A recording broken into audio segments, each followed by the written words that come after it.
Hari ini, lebih 1,000 murid daripada 27 buah sekolah di Kupang, Baling, Kedah yang terjejas dalam kejadian banjir dan kepala air pada 4 Julai lalu akan memulakan semula persekolahan. Dan wakil kami di Kedah, Abdul Hadi Ciawang, kini berada di Baling untuk meninjau pembukaan semula sekolah berkenaan. Hadi, bagaimana situasinya apabila murid-murid dan pelajar ini kembali semula ke sekolah?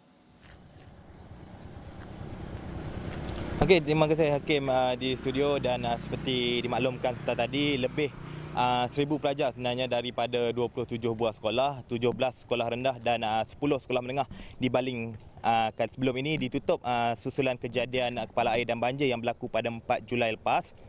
Yang mana sekitar 7 ataupun 8 hari sekolah-sekolah di daerah Baling ini ditutup. Ada sekolah yang dijadikan PPS seperti sekolah di belakang saya ketika ini, iaitu Sekolah Menengah Kebangsaan Jerai SMK Jerai, Sekolah Kebangsaan Iboi dan Sekolah Menengah Agama Yayasan Al-Khairiah yang dijadikan pusat pembinaan sementara. Dan saya dimaklumkan pusat pembinaan sementara SMK Jerai ini ditutup pada hari terakhir, iaitu sekitar Rabu lepas masa takhir berpindah kembali ke rumah mereka yang asal itu sendiri di Kampung Iboi itu. Dan sudah pastinya saya berada di sini sekitar jam 6 pagi tadi bagi meninjau pergerakan masuk kanak-kanak ataupun pelajar-pelajar sekolah rendah di SK Iboi sebenarnya ke sekolah masing-masing. Pagi tadi saya ada bertemu dengan seorang kanak-kanak, rumahnya berdekatan sekitar 300 meter daripada Sungai Iboi itu yang berlaku kepala air, dan menyatakan familinya menyatakan bahawa sempat menyelamatkan barangan sekolah dan sebagainya, dan beliau bersemangat untuk datang ke sekolah hari ini. 6.30 sudah ke sekolah, iaitu di Kedah Kupang itu sendiri, SK Kedah Kupang.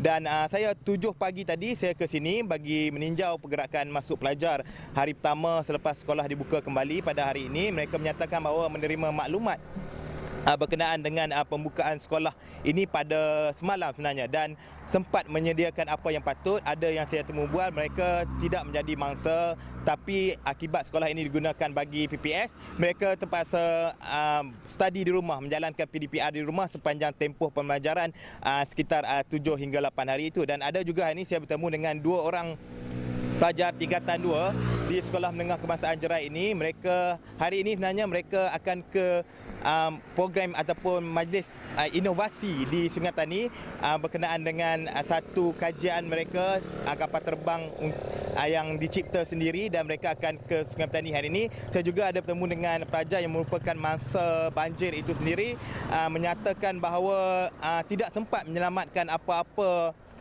barangan ataupun keperluan sekolahnya, dan hanya datang dengan beg kosong hari ini, membawa alat tulis, 2 batang pensel dan sebagainya. Itu antara yang diceritakan pelajar. Dan sudah pastinya dari riak wajah terutama masa-masa banjir, memang dari awalnya memang nampak agak sugul, menandangkan ada antara mereka yang kehilangan rumah dan sebagainya. Namun ada juga pelajar yang datang hari ini dengan penuh semangat kembali semula ke sekolah, menandangkan kalau nak digambarkan kawasan ini agak di kawasan luar bandar. Kalau nak menjalankan proses PDPR itu berbagai kekangan yang dihadapi, terutama masalah capaian internet dan sebagainya. Namun bila hadir secara fizikal ini, mereka mungkin lebih bersemangat untuk datang ke sekolah dan sebagainya, bertemu rakan-rakan, dan itu untuk di SMK Jerai setakat ini. Hadi, bagaimana pula kita serba maklum apabila ada sebahagian mereka ni tinggal selai sepinggang dan apabila memulakan kembali hari persekolahan ini, adakah ada yang hadir ke sekolah tetap bersemangat walaupun tidak memakai pakaian seragam? Bagaimana Hadi? Ya betul Hakim. Sebenarnya tadi ada 3-4 pelajar yang saya tanyakan mereka kenapa tak pakai baju sekolah. Mereka cakap baju sekolah mereka dihanyutkan air dan sebagainya. Dan saya dari tadi dengar satu pengumuman bahawa pelajar-pelajar yang merupakan mangsa banjir, ada satu pengumuman tadi pagi tadi, perlu turun ke bilik kaunseling untuk menerima satu kaunseling sokongan untuk mereka secara psikologi. Itu merupakan saya rasa antara inisiatif yang diambil oleh pihak pengurusan sekolah ini bagi memastikan bukan sahaja mereka bersedia dari segi fizikal untuk datang ke sekolah, malah dari segi emosi mereka sendiri tidak terganggu dengan apa yang berlaku. Manakala banjir ini mengakibatkan lebih 1,500 penduduk terjejas, 17 buah rumah rosak teruk, dan juga telah 3 nyawa telah terkorban dalam kejadian yang berlaku pada 4 Julai lalu, Hakim. Baik, terima kasih Abdul Hadi Ciawang, wartawan kami di Kedah yang membuat tinjauan pembukaan semula sekolah pasca tragedi Baling.